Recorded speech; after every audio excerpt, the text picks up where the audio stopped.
So chapter 7 part F, question number 20th. Under the Strata Property Act, strata corporations are obligated to do certain things. Which of the following is not? So highlight the word not. A duty of strata corporations is obligated to carry out. Number 1, maintenance of property insurance. So highlight property insurance. So you have to have a property insurance. This number 2, the creation of an operating fund. So highlight operating fund for common expenses. So you have to spend the money to maintain the property. So basically, so you need to have operating fund. Operating fund, for example, if you're manning an infinity building and you spend $400,000 annually to maintain the property. And third, the performance of work ordered by competent public authority in respect of a strata lot. So public authority has nothing to do here, and that's the false. Number 4, establishment of contingency reserve fund. Contingency reserve fund basically means you need to have 25% of the operating funds.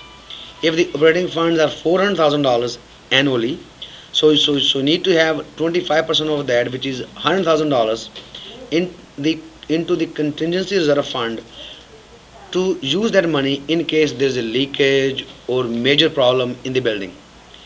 So basically 25%. Anytime you have less than 25%, so then you have to collect from the strata owners. If you have more than, so you don't have to collect from the strata owners.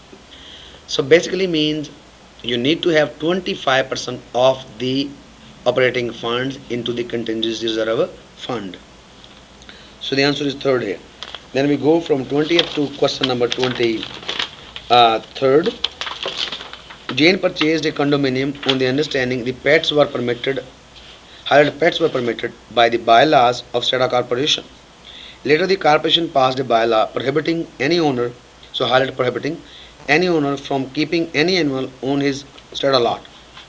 When Carl subsequently means as a result of, purchased his lot, he was aware of this new bylaw. The Strata Council has ordered the removal of Jane's dog, so highlight Jane's dog, and Carl's cat, highlight Carl's cat, from their lots. Which of the following statement is false? So highlight false. Basically, when Jane bought the property, that time the pets were allowed. So now, when the Carl bought the property, the pets were not allowed. So basically, Jane is protected under grandfather clause.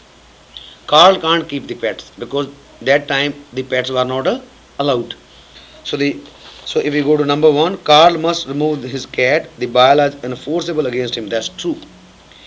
Jane will be grandfathered and will be able to keep her dog. That's true. So highlight the word grandfathered. Third, pet restrictions are valid under the Strata Property Act. That's true. So highlight pet restrictions.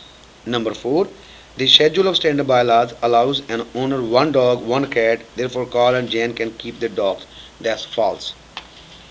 Then we go to the question number 26, and this 26 you can George bought 2 units in a 10-unit condominium project. Within 1 week of the completion of this purchase, some of other condominium owners, Smith family, were killed in an accident in the jacuzzi whirlpool. So highlight killed in the accident in jacuzzi whirlpool. Miss Smith was the sole survivor, highlight sole survivor of this family. The pool is located on the common property, highlight the word common property, in which George now owns an interest. Mrs. Smith is suing the Strata Corporation, and George is concerned about the extent of his liability for any damage where she may receive. Assume that Strata Corporation is found liable to Mrs. Smith. Which of the following statement correctly describe George's liability? So highlight the word George's liability.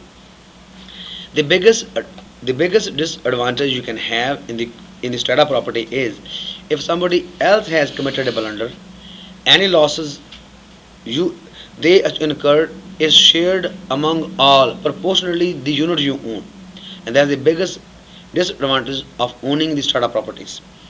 In this situation, so George will also be liable based on his proportionate amount.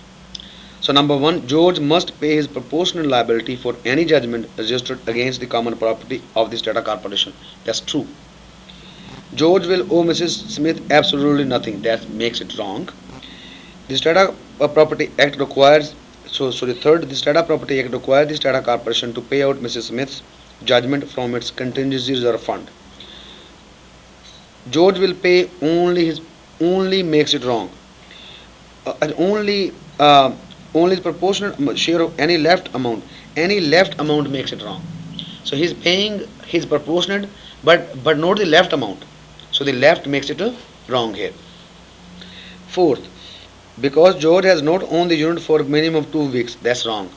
As soon as you become the owner, you are liable from that moment right away. So number one is true, and then we go from there to the question number um, 29th. Which of the following is not one of the obligation imposed on a strata corporation under the Strata Property Act? Not. Number one, obligation to keep the common property in a state of good and serviceable repair. That's true. So it means maintenance of property.